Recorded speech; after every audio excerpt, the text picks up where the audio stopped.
Krishna. हरे कृष्णा प्रभु जी। Hare Hare Krishna Krishna Mataji. Prabhu. Hare हरे Krishna. Krishna प्रभु जी।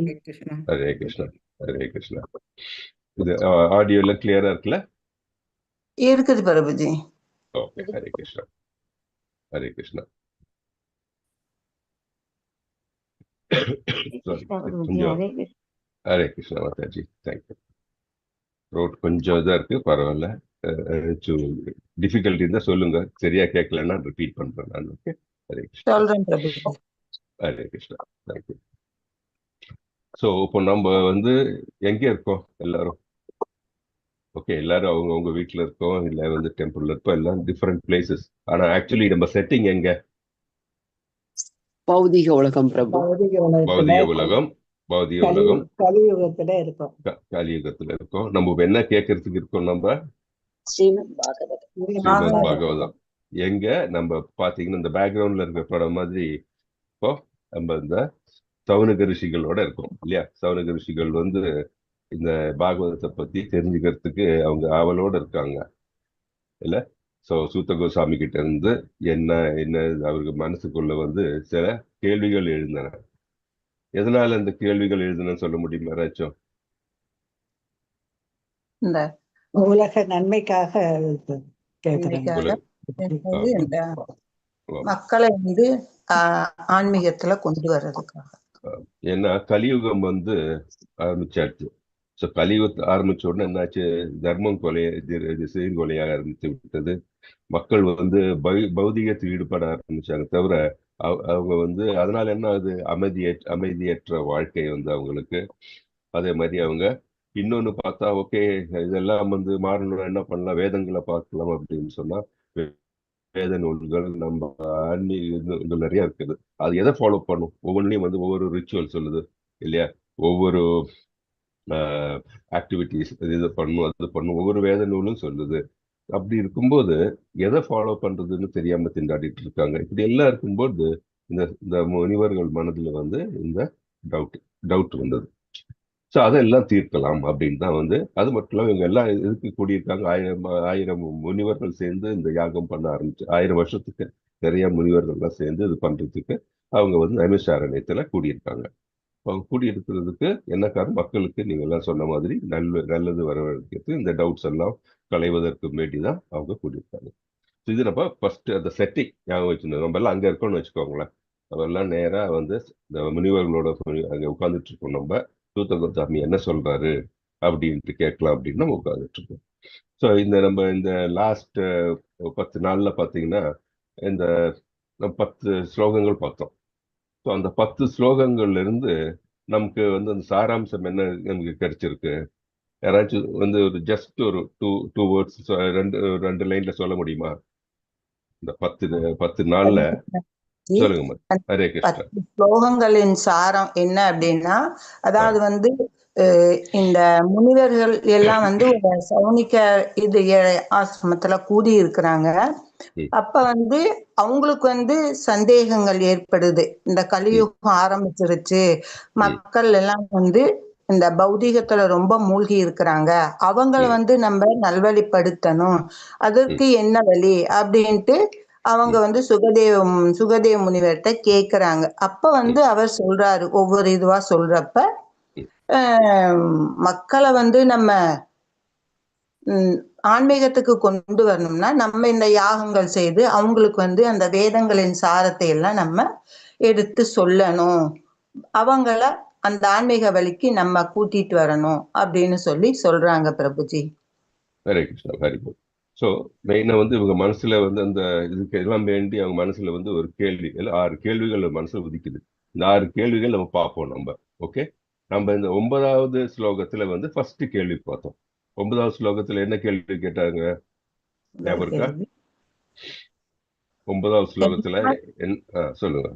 நன்மை எது, தீமை எது? ஆமா, நம்ம குறிக்கோள் என்ன இல்லையா? ஃபர்ஸ்ட் அந்த கேள்வி நமக்கு கேட்டாங்க. இப்போ நம்ம இந்த 14வது ஸ்லோகத்துல 2வது கேள்வி நம்ம பார்க்கலாம். என்ன கேள்வி கேட்கறாங்க அப்படின்ட்டு பார்க்கலாம். ஓகே, நான் இப்போ இது ஷேர் பண்றேன். யாரு அதுக்குள்ள நீங்க யார் படிக்க விரும்புறீங்க இன்னைக்கு? படிங்க மாதாஜி. हरे कृष्णा प्रभु जी। ஹரே கிருஷ்ணா. शूदजानासि पत्रं ते भगवन् सात्वदाम्पतिः देवक्यां वसुदेवस्य जादो यस्य सिहीर्षया. மொழிபெயர்ப்பு. ஹரே கிருஷ்ணா மாதாஜி. இது டிரான்ஸ்லேஷன். 11 படிக்கணும் பிரபுஜி. 11 பூர்ணி பூரி கர்மாணி அந்த ஸ்லோகம் படிக்கணும் மாதாஜி. பூர்ணி பூரி கர்மாணி அந்த ஸ்லோகம் படிக்கணும். சாரி பிரபு. ஹரே கிருஷ்ணா. பூர்ணி பூரி கர்மாணி ஸ்ரோதவ்யானி விபாக அத சாதோத்ரயத் சாரம் சமுத்ரித்ய மனுஷயா ப்ரூஹி பத்ராய பூதானாம் ஏன துமாசி பிரசீததி. மொழிபெயர்ப்பு. இது ஒவ்வொரு இது மீனிங்கும் படிச்சிருங்க. பல வகைப்பட்ட பூரி பல கர்மாணி கடமைகள். அது வாசிக்கதான பிரபு? வாசிங்க.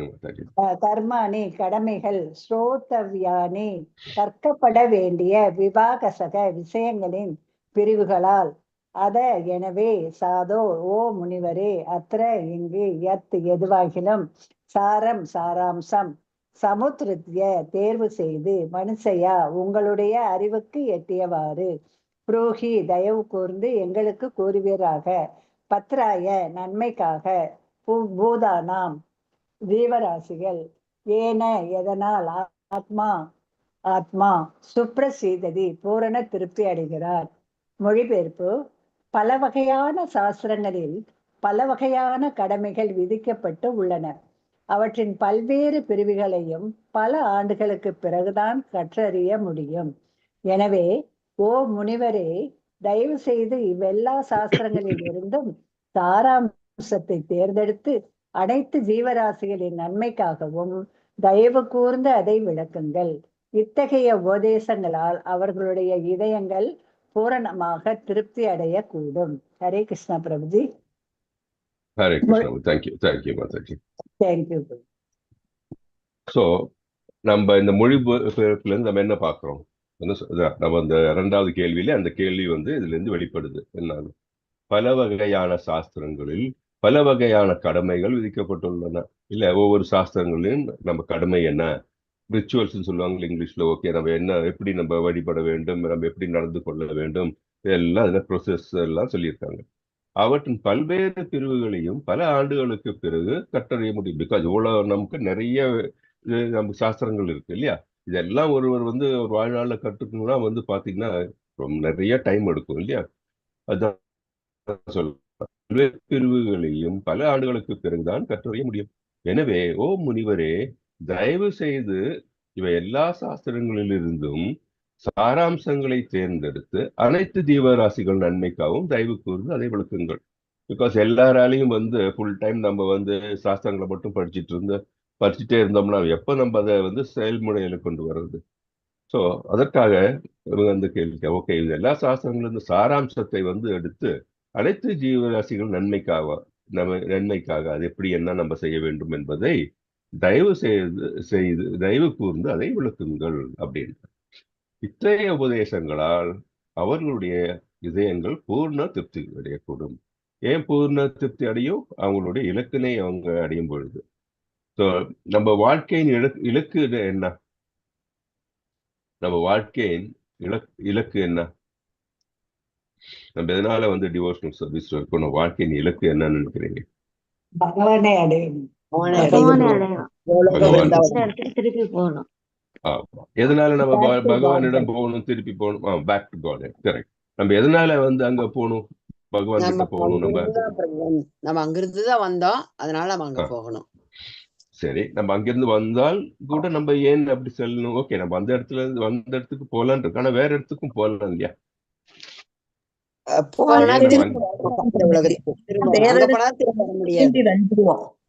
பகவான் உலகத்துக்கு போனாதான் திரும்ப வரமாட்டோம் பிரபு. திரும்ப வந்தா என்ன அப்போ? அது திரும்ப அதே பாவங்களை அனுபவிக்கணும். இது ஒரு துன்ப கடல். இந்த பிரபஞ்சம் துக்கம் தான் அனுபவிக்கும். ஹரே கிருஷ்ணா. ஹரே கிருஷ்ணா பிரபு. ஹரே கிருஷ்ணா பிரபு. இந்த ஜீவராசிகளுக்கு எது நல்லது, எது கெட்டது ம், நிறைய இருக்கு. ம், முக்கியமானது என்ன, இவங்க ம், வந்து பகவான் கிட்ட போற வழி என்னன்றதை பத்தி ரொம்ப ஆ, சுருக்கமா இது ம், நல்லது இது கெட்டது அப்படின்னு ம். மாதிரி சுருக்கமா சொல்லணும்னு தான் கேட்குறாங்க அவங்க. ஏன்னா அவர் ஆமா. வந்து நிறைய படிச்சிருக்காரு, நிறைய ம், தெரிஞ்சு இருக்க விஷயம் அவரால் ம். தான் சொல்ல முடியுன்றது அவர் அதிக நம்பிக்கையோட அவங்க எல்லாம் முனிவரெல்லாம் போய் கேட்குறாங்க. அவரு நிறைய இருக்குது உங்ககிட்ட, இருந்தாலும் இந்த நேரத்துல எது எது நல்லது எது கெட்டதுன்றது இந்த ஜனங்களுக்கு சொல்லணும் முக்கியமா அப்படின்னு கேட்கலாம். ஹரே கிருஷ்ணா. அ- ஹரே கிருஷ்ணன். அது மட்டும் இல்ல, இப்ப நம்ம வந்து மெயின் குறிக்கோள் என்னன்னா இதுதான். ஏன்னா நிறைய நமக்கு சாஸ்திரங்கள் இருக்கு. சாஸ்திரங்கள் பலவிதமான இதை சொல்லுது. ஆனா நம்ம எதை பண்றது? பிகாஸ் ஒரு சாதாரண மனிதன் வந்து நம்ம வந்து வாழ்க்கை முன்னேற வேண்டும் என்றால் எதை வந்து ஃபாலோ பண்ணணும்? நிறைய சாஸ்திரம், எல்லா சாஸ்திரங்களையும் நம்ம பண்ணணும் இல்லை. ஏன்னா நம்ம வேதங்கள் நம்ம இதுல என்ன சொல்லியிருக்காங்க குருக்கள், நீங்கள் சாஸ்திரங்களை பின்பற்ற வேண்டும் அப்படின்ட்டு. அதனாலதான் கேள்வியே இருக்கு. இவ்வளவு சாஸ்திரம் இருக்கு, இது சுருக்கமா சாராம்சம் வந்து எதை எப்ப எப்படி பண்ணணும் அதை நீங்க சொல்லுங்க தான் அந்த கேள்வி வருது. பகவானுக்கு நான் பக்தி கேட்டது வந்து நம்ம கொண்டு ஏன் செய்யணும் வந்து திருப்பி ஏன் பக்தி ஓகே, கொண்டு. எல்லா எல்லா எல்லா இதுவும் வந்து ஒவ்வொரு பாயிண்ட்ஸ் கரெக்ட் தான். ஆனா மெயின் இது என்ன அப்படின்னா, நம்ம வந்து யாரு, நம்ம வந்து பகவான் ஒரு விண்ணப்பவதி இல்லையா, பகவான் விபு. ஸோ நம்மளுடைய ஒரு மீன் வந்து தண்ணியில இருந்தாதான் அதோடைய இது இல்லையா, நேச்சுரல் பொசிஷன் பிளேஸ், அதுக்கு கான்ஸ்டிடியூஷனல் பொசிஷன் அங்கதான். ஸோ அதே மாதிரி ஜீவாத்மா எங்க வந்து அதற்கு வந்து முழுமையை பெறும், கடவுளோட திருவடியில், திருநாட்டில் திருவடியில் தான் அது பெறும் இல்லையா. கடவுளுடன் வந்து இந்த 5 ரசங்கள்ல ஏதாவது ஒரு ரசத்துல வந்து கடவுளுடன் ஈடுபட்டு அவருக்கு தொண்டு செய்யும் பொழுதுதான் பூர்ணம் அடைகிறது. அப்போதான் நமக்கு சச்சித் ஆனந்தம் சொல்றோம் இல்லையா, நித்தியமான ஆனந்தம் அப்பதான் நமக்கு கிடைக்கும். நம்ம இங்க பௌதிக உலகம் வந்து மாதாஜி கரெக்டா சொன்னாங்க, துக்காலயம். துக்காலயம் அப்படின்னா என்ன, எது ஆரம்பிச்சாலும் அதுக்கு ஒரு முடிவு உண்டு. அது வந்து எல்லாத்துக்கும் ஒரு காலம், அது ஒண்ணு மெயினா இருக்கு. அப்புறம் வந்து ஏதாச்சும் ஒரு சந்தோஷம் வரணும்னா அதுக்கு பின்னாடி ஒரு பிரயத்தனம் உண்டு, துக்கம் தான் அதுவும் இல்லையா. கிடைக்கலன்னா நமக்கு காபம் குரோதம் அதெல்லாம் நமக்கு கண்டிப்பா வரும், குரோதம் வரும். அப்புறம் வந்து நம்ம இன்னும் கூடுதல் ஆசைகள் வரும். அப்ப நமக்கு வந்து என்வி இதெல்லாம் வரும். இப்படி எல்லாம் இருக்கும்போது இந்த இந்த துக்காலயத்தில் பிரபஞ்சத்தில் துக்கம் தான் எப்பவும் நிரந்தரம். இது நம்மளுடைய கான்ஸ்டிடியூஷனல் பொசிஷன் கிடையாது. எங்க கான்ஸ்டிடியூஷன் பொசிஷன், நம்ம வந்து கிருஷ்ணன் பகவானின் திருவடியில் தான். அதுக்கு தான் நம்ம அங்க செல்ல வேண்டும். ஸோ நிறைய பிளானட்ஸ், நிறைய கிரகங்கள் இருக்கு இல்ல, மேல இருக்கிற கிரகங்கள் பிரம்மலோகம் எல்லாம் பார்த்து இந்திரலோகம் எல்லாம் வந்து இதை விட நம்ம இப்ப இருக்கிற பூமியை விட நமக்கு நல்ல ஒரு சுச்சுவேஷன் இருக்கலாம். ஆனால் அது வந்து நிரந்தரம் கிடையாது. நிரந்தரம் எங்க, கோலோகம், கடவுளின் பகவானின் திருநாட்டில் தான் நமக்கு வந்து நிரந்தரமான அன்பு கிடைக்கும். இல்லாட்டி என்ன, இங்கே வந்து ஜென்ம மிருத்யு ஜரா வியாதி, அதுதான் வந்து இங்க இருக்கிறதுல வந்து இது ஒரு ஃபேக்ட். கண்டிப்பா இதெல்லாம் துக்கம் தான் உள்ளது இல்லையா. அதனாலதான் நம்ம வந்து பகவானை சென்றடைய வேண்டும் அப்படின்ட்டு நம்ம மனசுல இந்த நோக்கம் இருக்கிறது. அந்த நோக்கத்துல தான் இந்த பேக்ரவுண்ட்ல இந்த பாகவதத்துல வந்து இந்த முனிவர்கள் இந்த கேள்வியும் கேட்கிறார்கள். ஸோ இந்த கேள்விக்கு பதில் புரிந்து விட்டால் வந்து மக்களுக்கு வந்து கடவுள் திருநாட்டில் சென்று அடைய முடியும், வாழ்க்கையின் குறிக்கோளை அடைய முடியும் அப்படின்ட்டு நம்ம இதுல இருந்து தெரிஞ்சுக்கிறோம். இதுதான் நம்மளுடைய ஒரு பேக்ரவுண்ட். ஓகே. ஸோ நம்ம வந்து இந்த ஸ்லோகத்துல நம்ம என்ன பார்த்தோம், அந்த டிரான்ஸ்லேஷன்ல வந்து இன்னொன்று பார்த்தோம்னா, இந்த பல சாஸ்திரங்களும் வந்து நமக்கு பல விதமான இந்த இது கடமைகளை சொல்லுகின்றன. ஆனால் அவற்றில் பலவற்றை செய்த பின்னும் ஆத்மா திருப்தி அடையவில்லை. ஸோ அதனால இந்த சாரம் என்ன அப்படின்ட்டு இவங்க கேட்கிறாங்க நமக்கு. ஓகே. ஸோ இதுல இந்த முக்கிய பாடங்கள் என்ன, முக்கிய பாடம் என்பது என்னன்னா, தர்மத்தின் சாரத்தை தேடுங்கள், வெளிப்புற வழிபாடுகளை மட்டுமல்ல. ஸோ நம்ம இந்த சாஸ்திரம் படிக்கும்போது வழிபாடு எப்படி செய்யணும், அந்த மாதிரி வெளிப்புறமான இந்த வழிபாடுகளை மட்டும் தேடாமல் சாரத்தை தேட வேண்டும். எது சொல்றாங்க, சாரம் என்ன, உண்மையான சமயமின்மை, தட் இஸ் நம்ம தர்மம் சொல்றோம் இல்லையா, உண்மையான தர்மம் என்னன்னு ஆத்மாவை திருப்தி அடைய செய்யும். ஏன்னா ஆத்மா ஆனது வந்து என்ன திவ்யமானது இல்லையா. ஏன்னா நம்ம வந்து கடவுள் பின்ன பகுதிகள், அதை வந்து சாட்டிஸ்ஃபை பண்ணணும் அப்படின்னு சொன்னா, நம்ம வந்து ஆன்மீகத்தில் நமக்கு திருப்தி வரணும் அப்படின்னா வந்து உண்மையான தர்மத்தை கடைபிடிக்க வேண்டும். தர்ம அர்த்த காம மோட்சம்னா இதெல்லாம் வந்து பாத்தீங்கன்னாலும் வந்து நமக்கு துன்பத்தை தரக்கூடிய, தட் இஸ் அது வந்து நமக்கு இந்த கட்டுண்ட வாழ்க்கையை கொண்டு வரலாம். ஆனா அதையும் தாண்டி பக்தியில் இருக்கும் பொழுதுதான் உண்மையான தர்மத்தில் நாம் இருக்க முடியும். அப்பதான் மனதுக்கு திருப்தி அடைய முடியும். அனைத்து வேதங்களின் சாரம் என்ன நம்ம பார்த்தோம்னா, கடவுள் நேசம், பக்தி, கடவுள் பகவானுடன் சரணடைந்து அவருக்கு பக்தி தொண்டை செய்யும் பொழுது நாம் வந்து நம்ம வாழ்க்கையின் குறிக்கோளை அடைய முடியும். ஏன்னா நம் மனதில் கிருஷ்ணர் மட்டும்தான் நிரம்பி இருக்கும் பொழுது, வேற எந்த ஆசையும் இல்லாத பொழுது என்ன ஆகும்? நமக்கு கிருஷ்ணரின் திருவடிகள் நாம் செல்ல முடியும். மனதில் துளி கூட எள்ளளவு கூட வேற ஒரு ஆசை இருந்தா நம்ம ஒரு ஜென்மம் எடுத்து அந்த ஆசையை நிறைவேற்றிட்டு அதுக்கு அப்புறம் தான் நமக்கு போக முடியும். அதனால மனதில் வேற எந்த ஆசையும் இல்லாமல் பக்தி மட்டும் மனதில் இருந்து கிருஷ்ணருக்கு பகவானின் காலடியில் நாம் சென்றடையணும்னா பக்தி தொண்டுதான் நம்ம செய்ய வேண்டும். அதுதான் நமக்கு புரிகிறது இதுல இருந்து. ஸோ இந்த வாழ்க்கையில் நமக்கு பல வகையான வேலைகள்லாம் இருக்கு. அது அப்படி இருக்கும்போது தான் எப்படி பக்தி தொண்டு செய்யணும்? நம்ம செய்யக்கூடிய வேலைகள் அகர்ம நிலையில் பகவானுக்கு செய்ய வேண்டும். அகர்ம நிலையை நாம் எது செய்தாலும் பகவானுக்கு பிரீதிப்படுத்தக்கூடிய செயல்களா இருக்கணும்.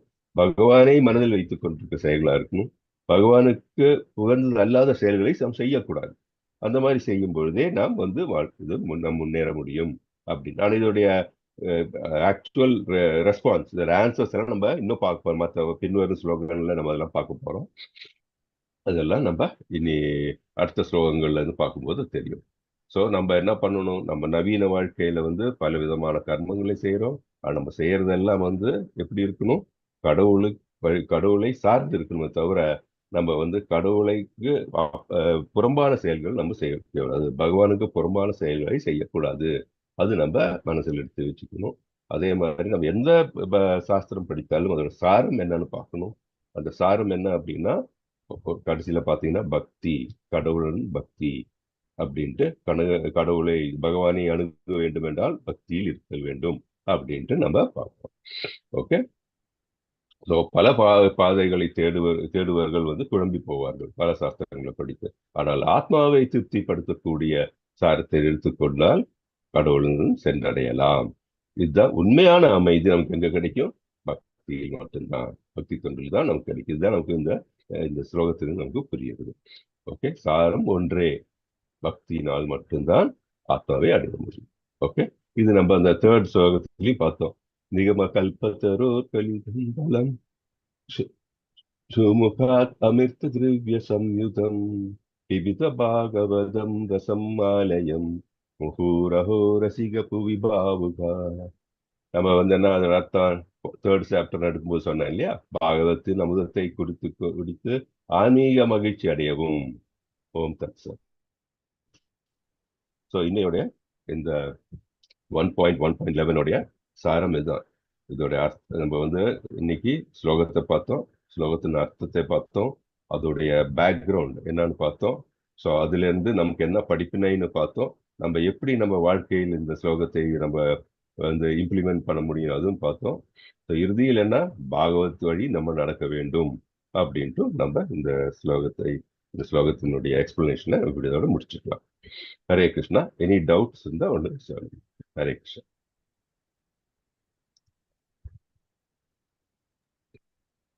அந்த முனிவர்களை தேர்ந்தெடுத்தார் அவர். அந்த முனிதரை தேர்ந்தெடுக்கல. முனிதர்கள் தான் வந்து இந்த சிச்சுவேஷன். முனிவர்கள் எல்லாம் சேர்ந்து நம்ம வந்து இந்த கலிகாலம் கலிகாலம் வந்து விட்டது, மக்கள் வந்து தர்மத்திலிருந்து நிலை குலைகிறார்கள் இல்ல, அவர்களுக்கு வந்து பௌதிக நோக்கங்கள் தான் உண்டு, அமைதியற்றவராக இருக்கிறார்கள், நிறைய வேதங்களை பின்பற்ற சொன்னாலும் வந்து அதுல கன்ஃபியூஷன் இருக்கு. ஸோ எப்படி வாழ வேண்டும், அவர் இலக்கு என்ன, இதெல்லாம் வந்து சாதாரண மனிதனுடைய மனதில் எழக்கூடிய அந்த கொஸ்டின்ஸை வந்து இவர்கள் வந்து கேட்டார்.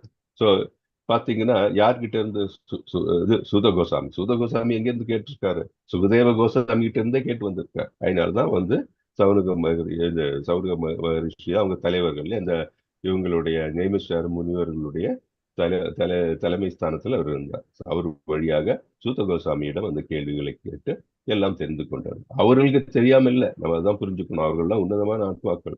ஆனால் மக்களுக்கு அதை பத்தி தெரிஞ்சு வைக்கிறது தான் அது உள்நோக்கம் அப்படின்னு. ஹரே கிருஷ்ணா. ஹரே கிருஷ்ணா. இதெல்லாம் பரிஷித் மகாராஜா பேரை சொல்லியிருக்காங்க. அது வேற இருக்கு. முதல் குருவா நம்ம எடுத்துக்கலாம் இவர் இல்லையா? இவர்தான் ஆரம்பத்துல இருந்து இவர் தான் ஃபர்ஸ்ட் வராருன்னு நினைக்கிறேன். இல்லப்பா, ஃபர்ஸ்ட் கிருஷ்ணா பகவான் தான். பகவான்ல நம்ம பரம்பரை பகவான் நாரதர் அந்த பரம்பரை வழியா தான் வருது. ஆனா பாகவதத்தை வந்து அந்த வடிவத்தில் எழுதி அது வடிவத்துக்கு ஃபர்ஸ்ட் முதல்ல வந்து இந்த மாதிரி எடுத்து உரைத்தது வந்து இந்த பரீட்சித் மகாராஜுக்கு சுகதேவ கோஸ்வாமி எடுத்து உரைத்தார். அதுக்கு அதான் நான் சொல்றேன். ஆரம்ப மாதிரி இவர் தான். அது வந்து ஆரம்பம் சொல்ல வேணாம், முதல்ல எடுத்து உரைத்தது, பாகவதத்தை முழுமையாக எடுத்து உரைத்தது அவர் சுகதேவ கோஸ்வாமி. ஹரே கிருஷ்ணா பிரபு. வேற ஏதாச்சும் டவுட் இருக்கா?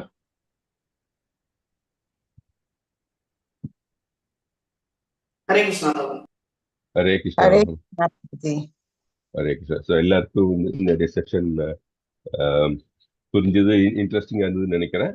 நம்ம இனி அடுத்த செஷன் வந்து பார்க்கலாம், இன்னொரு வாரத்துக்குலாம் மீண்டும் பார்க்கலாம். ஓகே, ஹரே கிருஷ்ணா. ஸோ மாதாஜி இன்னும் இப்போ யாருக்கு நான் இப்போ ட்ரான்ஸ்ஃபர் பண்ணுவது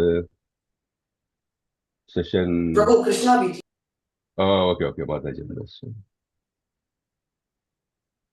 கிருஷ்ணா பிஜி.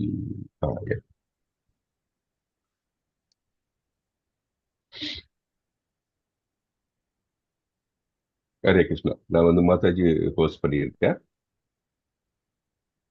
ஓகே, ஹரே கிருஷ்ணா. ஹரே கிருஷ்ணா. இப்போ அடுத்தது நீங்க கண்டினியூ இது சைத்தன்ய சரிதாமிர்த கிளாஸ் இருக்குல்ல? ஆமாங்க பிரபுஜி. ஹரே கிருஷ்ணா. ஒரு second Prabhu, do you want to do Damodar section today? We can do that, Mataji. We will ask another devotees to do that. Yeah. Hare Hare Krishna. Hare Krishna. So நம்ம